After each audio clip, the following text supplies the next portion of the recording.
The Supreme Court handed down a decision this week striking down the use of affirmative action in college admissions. But what many are not discussing is that Justice Roberts, in the 6-3 opinion, left open the use of race as long as it's tied to that student's, quote, unique ability or experiences as an individual, not just strictly on the basis of race. Quote, as all parties agree, nothing in this opinion should be construed as prohibiting universities from considering an applicant's discussion of how race affected his or her life, be it through discrimination, inspiration, or otherwise.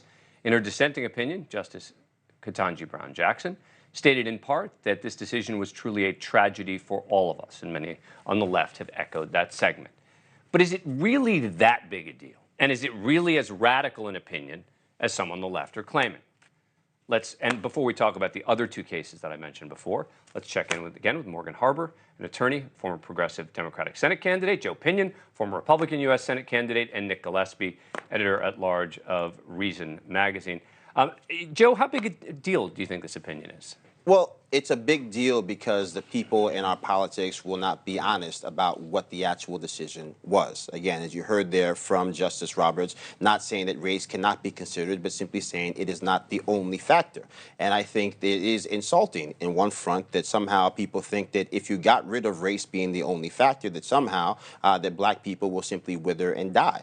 The other issue is, if you look at some of the other pushback that people have given, they've already rushed to say that Clarence Thomas on the Supreme Court has benefited his whole life from affirmative action, only to try to burn down the ladder once he's reached the top, which speaks to many of the concerns that people have had about affirmative action in the first place, simply saying that there will always be question about people, no matter how high you ascend, saying that the only reason you got there was because of affirmative action. So I think, two things can be true at once. But it is also based on the 9 states that have banned affirmative action. There's no doubt that in those states there is less representation from people of color. If you look at the state of California, I think it's a live drill, right? It is, no longer speculative. 1996, they abolished affirmative action.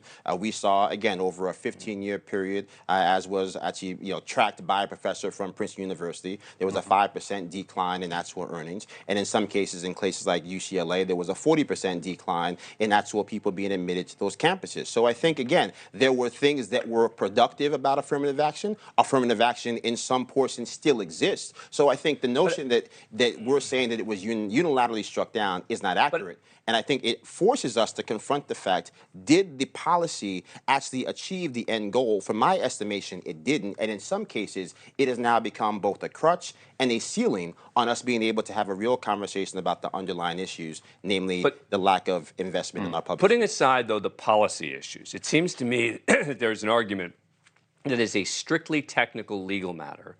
The majority might have had it right, and that is a policy matter in terms of what the impact will be, that maybe the Democrats had it right, and it's about figuring out that balance. Now, and do you agree with that? Yeah, I think that's a fair characterization, and I do agree that this is going to have huge policy implications. Regardless of what the exact opinion is or the technical legal interpretation, this will have a chilling effect on institutions of higher education feeling comfortable using policies that touch the experience of race or whatever they're calling it in any way, and could potentially. I want to get in one other. Thank you for watching. Go to newsnationnow.com to find NewsNation on your cable provider. And don't forget to click the red subscribe button below to get more of NewsNation's fact-driven, unbiased coverage.